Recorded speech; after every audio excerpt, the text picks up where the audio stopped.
Hey guys, what's going on? Welcome back. As you can see, the last video, it took a while to get that one out. I kind of got busy doing stuff, and then Steve had to go back to work, so I'm actually filming this video right after I edited to have that video up. So this video is probably gonna be up shortly after part 5, so this is gonna be part 6. But anyways, in this video, I'm gonna work on the downpipe. So I already got a little bit of a head start on it. So basically what I got Steve to get was 2 45 bends, and then one straight section of 3-inch. And then we have the Performance World V-band clamps, also 3-inch obviously, and then 2 of their flex joints that have the interlock. Definitely don't skimp and just buy the ones that are non-interlock, because this is on the exhaust side. I've actually had them suck in even on the exhaust side, which is very strange because everybody talks about how they suck in on the hot side of the turbo kit, basically going from the engine into the bottom of the turbo. Makes sense, they have big suction when you let off. It can actually suck the interlocking, not the interlocking, but the weave of the bellow, like it sucks it right in or whatever. So lots of people say to stay away from that, but I actually noticed I was even getting it on the downpipe of the exhaust, which is very strange. So I actually had on my white truck, the exhaust was down to like, not even like, I'd say 3/4 of an inch. So it definitely caused a lot of problems, and I didn't know that was an issue because no one talks about having them collapse on the actual downpipe part of the exhaust. It's kind of strange, but yeah. I also have an O2 bung. It's also Performance World, so that'll be going in there. I'll show you guys that and how to mount that, because a lot of guys put them in the wrong place and they end up burning up. So I'll show you that, and yeah, I'm gonna get this going here and I'll show you what I got. Okay, so I got the first part of the downpipe on. It's pretty hard to see, but it is tight down there. Like that spark plug wire is definitely touching, so I have to tie that guy up. And then even from the AC right here, that is also super tight down there. Kind of hard to see. And then as well on the cab down in there, I'll grab a flashlight so you guys can see what I'm talking about here. So right down there, it's fairly tight. And then also to even that V-band on the crossover, it's tight to there. So it's about, you know, 4 different things kind of messing with you, trying to get this thing in there. But I got it in there. I got it just slightly twisted, and then I'll show you what I want to do underneath. I got this guy with a V-band on it tacked on, and then basically I want to connect that guy on the bottom. I'll show you what I'm talking about here. All right, this is a quick little shot here. You can see how tight everything is with the crossover pipe, the frame, the cab, and as well the spark plugs and the AC up top. So I'm hoping I can shoot straight down with that 45, and then I'm gonna come straight back here, and I do have to take off all this factory exhaust because we're gonna run basically out the side. Steve wants it to come out right about here on the truck, so we're gonna have exhaust kind of shoot out right here.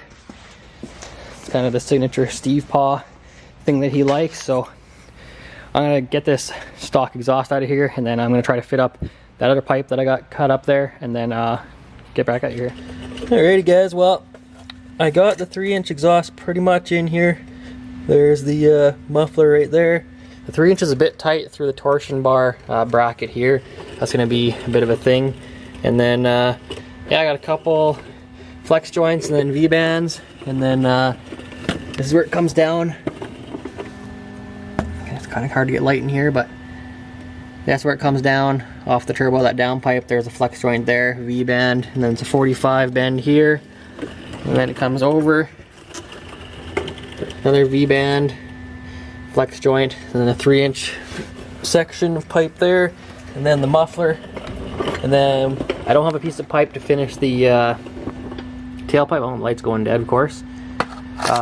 And then yeah, we're gonna have the exhaust basically come out here and go just right under that leaf spring hanger basically, and right out there, and kind of keep it tight to the body. But I need to get a couple pieces of pipe to finish that.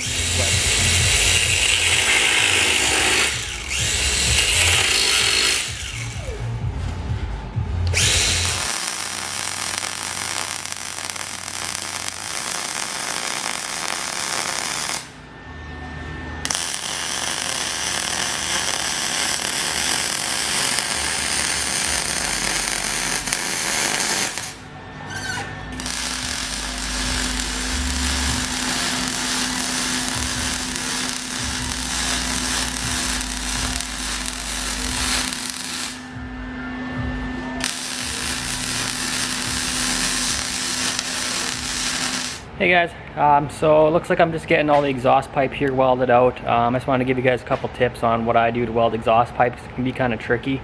What I always thought was you had to weld it on like a really low temperature and then try not to burn through, but what I actually found out was I actually have my settings pretty high on my little 180 here. I have it on like the D setting and about 7 wire speed, and just kind of move pretty quickly, and yeah, it's not even bad. Like even the butt joint here where I just added a piece of pipe on, it looks pretty good, right? Doesn't have that big tall reinforcement on it, right? The big cap kind of looking thing. And on these V-band flanges, they kind of go in nice because they're a fillet weld, and you guys probably know, but by putting one of your other V-band flanges on and putting the clamp on, it'll help prevent it from warping. You can see this one here, it's pretty much perfect. Like there's no warping on it at all, and I ran that pretty quick. I did 4 separate passes, alternating sides, just to keep the heat even so it didn't warp the flange.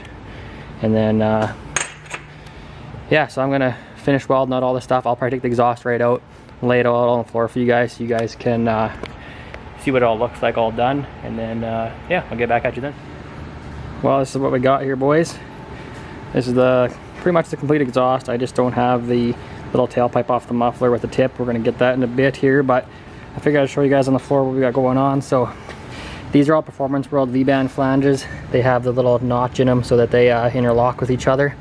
It's a Performance World O2 bung on here, and then this is also a Performance World 3-inch flex with the interlocking liner, and then it comes to a V-band here, and then I had to add a little stub of pipe on the end of this one just to get it so my hanger is going to go right there. And then we got another 3-inch V-band here, another flex coupler there, and then we have a piece of pipe going to our Amazon muffler here.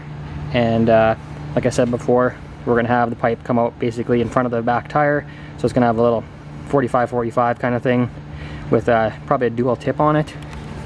But that's what we got right now for his exhaust on this thing. But I'm going to toss this back in the truck and get the hangers all figured out on that, and then I'll show you guys what it looks like in the truck. Alright guys, got her all mounted up underneath the truck here. Show you what I got going on here. Might be hard to see under here, but let's see. So I reused this mount here. It's basically the I guess it'd be the transmission slash transfer case mount, bolts right to the tranny anyways, this mount. And then I just tacked her on there. That's why I had to add that little stub of pipe. You can see, get better light.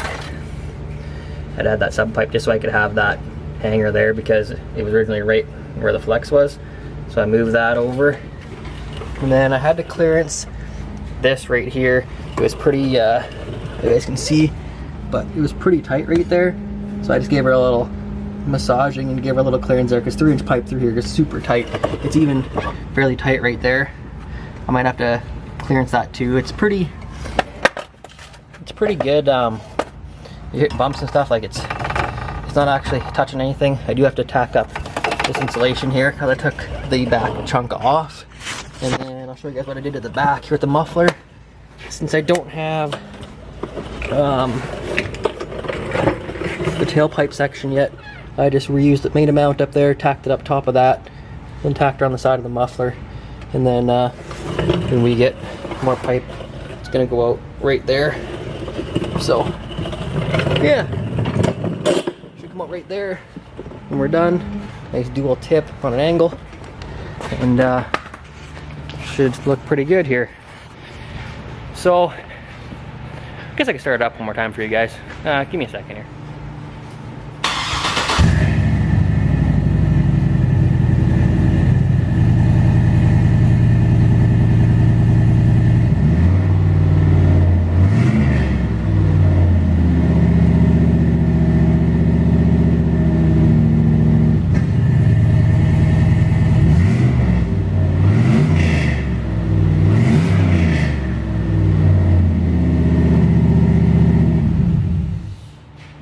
Alrighty guys, well that's going to do it for this one here. That's about it on the Denali today. And the next one we'll probably be doing the coolant tank, a few other little things to button up there, and then we might start tuning it and take it for a drive. We've got the intercooler to do as well. But if you guys aren't subscribed, do be cool if you guys could subscribe for me. Follow the builds. There's gonna be some cool stuff in the summer, so hit that subscribe button and like it if you want, share it with your friends, all that good stuff. And you guys know the deal. Get out in the garage, start building shit, because nobody wants to hear about the shit you never did. People want to see the stuff that you got done and show them what's up with. Alright guys, see you in the next one.